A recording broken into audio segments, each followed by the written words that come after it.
Welcome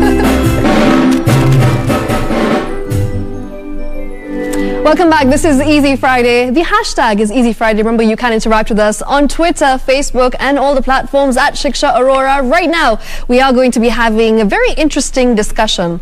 Now, hear me out. There is nothing as relaxing as watching a good movie. And this usually happens when you go home, when you're tired, and despite all that you've gone through that particular day, trust me, the relief you get watching that movie, absolutely divine.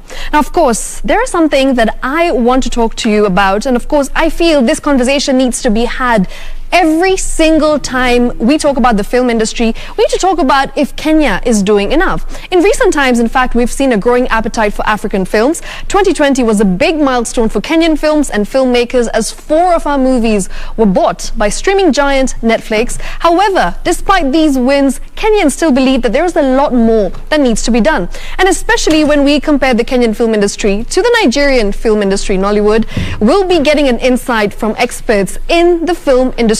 And it's time. I have the pleasure to introduce my guest in studio. We've got Mr. Kimaita Magiri, a Kenyan film producer director with 3 decades experience in production, working as a producer at KBC for 7 years, thereafter as founder of Ken TV, a production company, and some of their TV programs, including Tabasamu, Nairobi Law, Karada, and of course, he's in here with us, right here in studio, and of course, we'll be talking to him.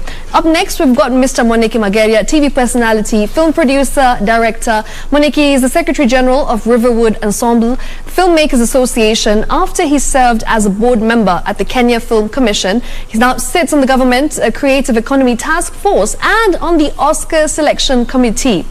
We've got Timoth as well. Timoth Owase, a chartered marketer and a communications specialist with experience spanning over a decade. Timothy is currently the CEO of Kenyan Film Commission. Now let's get to the conversation. Let's delve into matters film. Gentlemen, thank you for joining us right here on KBC Channel 1. And what is the status of the Kenyan film industry compared to other African countries? I'll start off with you, Mr. Timothy. Since you are the CEO of Kenyan Film Commission, what is the status of the Kenyan film industry when you compare it to big giants like Nollywood? Thank you for having me. To start with, I would like to state that we first of all have appreciated the fact that we have an industry, that is the film industry in Kenya, which is growing. I won't really go into details of comparing Kenya and Nigeria because we are different in our own right. The Kenyan film industry has a huge potential of being one of the key sectors that will be able to change the narrative in this particular side of Africa. We have many young people who are creative, who have many stories to tell, but these stories have not been told.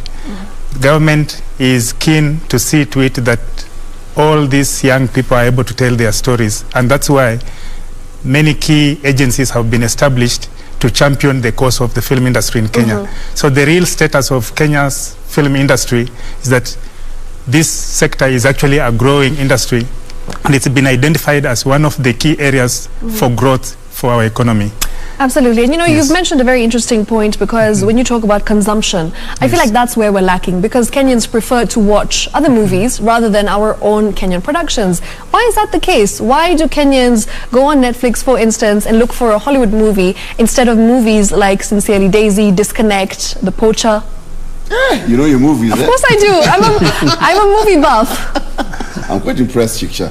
Well, first and foremost, I think that the fact that we look at volumes, volume makes a very big difference. Hollywood does a lot of volumes. Nollywood, now you try to compare us with Nollywood. Right. And I'll tell you something about Nollywood. Nollywood produces lots of movies. If you go onto Netflix, for instance, which is a platform that you've talked about, there are hundreds, well, okay, not maybe tens, about 100 of different movies from Nollywood. When you look at Kenya, and many people argue whether Kenyan movies are called Riverwood or not, but for me, I like Riverwood because I'm a fan of Riverwood, so I like that very much. But the Kenyan film industry, you find maybe just about a handful of them. I think we need to have more volumes of content coming out of Kenya. Now, more than ever, I think the future is bright for Kenyan movie makers. We are seeing them getting top dollar from outlets like Netflix and going on to other different outlets, Amazon and others. We're seeing them being seen very strongly on Maisha Magic and Maisha Magic Plus. We're seeing a very strong presence of Kenyan content. Right. And I think all the work that we've been doing, training producers and trying to get them to move to the next level has actually paid off. So for us, I think the fact that Kenyans watch a lot of foreign content probably stems from the fact that when we were growing up, when big other channels came in apart from KBC, they were giving us a lot of foreign content, and we have that feeling that maybe foreign content is better and everything. Okay. But if you look at the quality that is coming out on these different platforms that I've spoken about, Kenya is right on the threshold of growth and of greatness, and I think we'll stamp our authority over the next 10 years. I think you're going to see a very, very big Kenyan presence in quality and in presence of film in the world, actually. Brilliant. Africa and the world. I mean, there has been growth over the years. I mean, that's noticeable. But still, when you look at TV stations, when you look at media houses, we're still not showing as many Kenyan shows. And Mr. Kimaita, you've been in the industry for over 3 decades. And of course, you've produced some of the most popular shows, Tabasamu, for instance. But still, we don't see enough Kenyan content. Is it that local content is more expensive to acquire? First of all, before we go to whether it's expensive or cheap to acquire, we need to understand why we talk about Nollywood, why we talk about now Swahiliwood, right, which is Tanzania, and the history where they have grown from. If you look at Nigeria, you look at the history of the growth of Nigerian movies is very different from our environment. The Nigerians started by doing theater. These are traveling theaters, and people attended those traveling theaters. They supported their own industry even before they started doing videos. They started with the traveling theaters, they went to homemade videos, and then they went into movies. And you look at that industry, the country itself supports whatever they produce. So, in the 1970s, when we people were not producing any of the movies, in Nigeria, you could sell DVDs and make your money. By then, no one here could produce any movie and sell because the market would not support. Right. And because of that, the Nigerians, if you look at it, they produce over 1,000 movies per year, over 1,000 movies per year, and they sell that. And mostly they sell into their market, and the market supports them. If you come to Kenya, the way we've been schooled, we believe what comes out from outside is better. So we'd better watch Derek, watch anything that is foreign, and what we produce here we just criticize. And that is what has killed our industry. And unless we have a mind change as Kenyans and support our own industry, this industry will never grow. Tanzania, for example, started producing their movies in 2001. That's when the industry started growing. Right now, they have an entire channel dedicated to them. It's called Bongo something on on DSTV. Kenya is not doing that. In East Africa, we have over a population of about 1 million people. This population in East Africa can support our movie industry. You mean 1 billion people? A million. It's 1 million. Or viewers. Viewers, yeah, 1 million viewers. 200 million Swahili speakers. Yes. 200 million Swahili speakers, you're right. I was bringing them at 1 million, 100 million. And just East Africa alone can support this industry. But who is taking that industry right now? It's Tanzania. Why is that happening? Government support and the public support. In fact, it's interesting that you mentioned that because when we look at our movies, For instance, there's global film festivals that happen, and Kenyan films are always at the top. There's so much exactly. There's so much that we hear about them, but when you come here back to Kenya, you don't see those movies in the cinema, for instance. You don't see them, streaming on our local television stations. So what is the problem here? Is that the distribution is a problem? Distribution is definitely a problem, and that is why we had started the Riverwood arm of film, to be able to help distribution, and we actually were able to get on a local national TV station and get a lot of content out there, and that showed that there was a possibility that Kenyan content could actually be watched by Kenyans and loved by Kenyans. Because there's a demand for it. Yes, there is a demand for it. But what however has happened, and I think Kimaita has really talked about something very important. The mindset is that something from outside is better than what is from home. Absolutely. But I would like to say one thing. As the quality has improved, and we're seeing very good quality coming out of Kenya, a lot of Kenyans are watching Kenyan content. Right now, we're not having a problem with Kenyans going on to Maisha Magic Plus or Maisha Magic to watch Kenyan content. We're not having a problem with people coming to KBC to watch Kenyan content. People are not going to others. Can I mention the other stations like Inoro and others? They're actually going to watch Kenyan content because they resonate with it, and the quality has improved. If we keep improving the quality, then our market ceases to be just Kenya, and it goes beyond Kenya. And what Kimaita has said about Tanzania have actually done a very good job with Bongowood. The stars there are real stars. Absolutely. They make real money. And that whole issue of distribution has been a very, very good. We've talked with the Kenya Film Commission about distribution, and they've been very, very key in trying to help us improve our distribution in this country. You asked a very important question. Is the content from outside more cheaper? Yes. And to acquire the content. It is cheaper. Okay. It is cheaper. It is more expensive to produce local content. Okay. However, I think that is something that, and I know Kimaita will like this, that is something that the government can get involved and give tariffs to those that are coming from outside to help create a sort of even play field. So that your telenovelas from Mexico, from Philippines, from India are charged a little more so that they can compete on the same platform as a Kenyan. We do not say we don't want competition, but we're saying let's have a level playing field where that these telenovelas that are going for $200, let them be pushed up there to $500 or $1,000 so that we can be able to compete with them, and then we'll see more of Kenyan content on it. You've mentioned a very interesting point, because filmmakers are the helm of private investors these days. We don't see much being done for the theatre and of course the film industry in Kenya. Mr. Timothy, maybe you could highlight what Kenya Film Commission is doing in terms of grants. I've seen a couple of grants that have been advertised on social media especially, so great work there. So maybe you can take us through the process of how you can get access to the grants, and of course what exactly is the process like?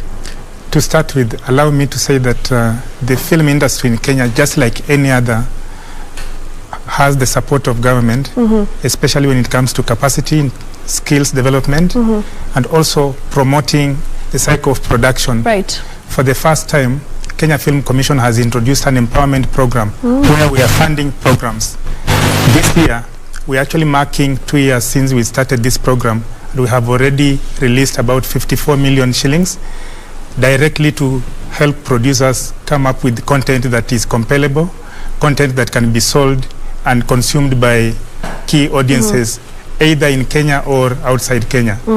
Like any other sector, I think it's also important for us to appreciate the fact that the sector has to get total support through legislative framework or legal framework, and also funding mechanisms, establishment of key components that will be able to support opening up of key markets through co-production treaties. When we talk about East African community, where we have 200 million Swahili speakers, that's ready market for Kenyan producers. Right. Are we feeding this audience with the content? The answer is no. We need to reach out and be able to produce content that will be consumed by our own local Although we've seen a rise in Swanglish movies, Of course, yes, there is. There is, and it's brilliant to see that nowadays, especially Sincerely Daisy, if you look at that particular movie, there's 60% Kiswahili and 40% English. So I feel like there's been a shift, and we're moving in the right direction. The demand for local content is there. Yes. And again, when you look at how free-to-air channels are operating today, you realize that most of these stations, their programming is focused on local content, and that in itself is a clear show of the kind of demand that is there for local content. And that's why, for us, I believe Mwaniki, through Riverwood, they are telling local stories in vernacular and also able to tell these stories either in English or Swahili. All we are advocating at the Commission is that we need to tell these stories in a manner that they can be consumed beyond our borders. Absolutely. When we do that, we'll have expanded our markets, and this will also enable our producers to be able to have a shilling in their pocket. When we have more coming in as far as our content is concerned, then we'll be able to produce more content that can be able to compete with others like Nigeria and so on. Okay, due to lack of time, we'll have to wrap up the interview, but we'll make sure that we have this conversation in depth in the coming few shows. But before we wrap up, Kimaita, what do you think is the problem? Where are we going wrong as the Kenyan film industry? Very briefly. Where we're going wrong or right, I think it's because the support is not there from our audiences. We look at this this way. Right. When you produce a drama, for example, is only consumed here, and you asked a question whether Kenyan dramas are cheaper or expensive. Yes. Why it looks like it's cheaper to buy a Nigerian movie is because it has been consumed in their market, and they're coming to sell it here, and they can easily sell it cheaply. Bongowood, also what now they are calling Swahiliwood, they have already produced, it's been consumed in Tanzania, now they can come and sell it here for 25,000 Kenyan shillings. Secondary market. And the secondary market. If you look at the way they have planned it, is that the organizations from their country, if you look at the people who are marketing those, is through the help of the government. So they are able to market those shows here and sell them to our stations. So that's why it's easier to sell all those movies all over East Africa. And if you produce a movie here, if you don't make your money in Kenya, you're done. If it's a drama, if it's not aired in a local TV channel here, you're done. If you produce a movie, there's no movie theater to show it. Final remarks, what very I briefly. really want to say about this is that KBC, together with Kenya Film Commission, are actually helping us. What Kimaita is saying, we are actually having Kenyan movies being shown on KBC. Yes. So there's that support from the government, and that will actually snowball to seeing more and more content being seen locally and then moving on forward. So I think what Kimaita is talking about, the government noticing that this is an industry that they need to put money into, is already being seen. Brilliant. And I'm quite happy that both KBC and KFC. Great. What an insight. Thank you so much, gentlemen. We'll definitely have this conversation again. It has been a very interesting one, but due to lack of time, we'll have to cut it short. But I promise you'll be back and we'll talk about this in depth later on. But thank you so much for watching this discussion. Remember, we were talking about the Kenyan film industry, the status of Riverwood compared to Nollywood. And remember, you can keep getting in touch with us. #EasyFriday. And my name is Shiksha Arora, handing you back to Friday Ndimuli. That side. Thank you so much, Shiksha, and what an insightful discussion it has been about the status of the film industry. What is it that we're getting wrong that Nollywood is getting right? And of course, the conversation continues online.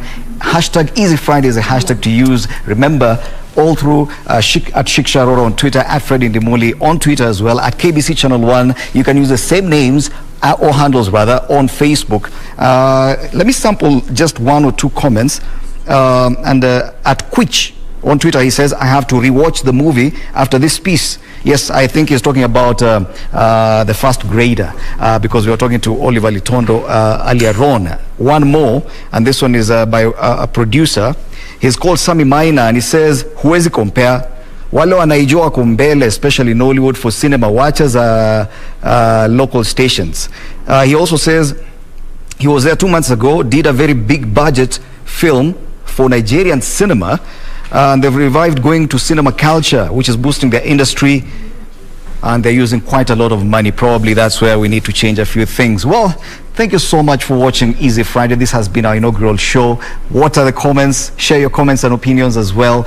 We can always improve this show. I shared with you our social media handles earlier on. Well, it's time now to leave, but remember, tomorrow, and this is huge, we've been talking about legends all along, all week. Yes, tomorrow you're going to get to see them at 7 p.m.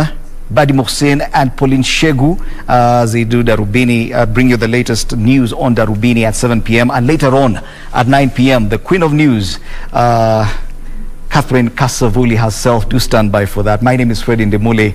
As always, we'll be here next Friday with more updates from the entertainment industry. As for now, Keko International Band bidding us good night.